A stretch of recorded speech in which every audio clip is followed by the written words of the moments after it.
ভোলাদার দোকানটা ছিল বেশ দূরে। সে জঙ্গল পাড়ি দিতে দিতে যাচ্ছিল। হঠাৎ তার সামনে যা হলো! রে বাবা রে, কত বড় প্রাণী! কি এটা?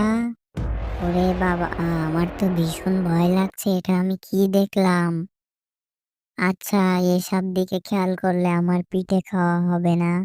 আমি যাই, ভোলাদার দোকানেই যাই। ছেলেটা না বুঝেই সামনে এগোতে লাগলো।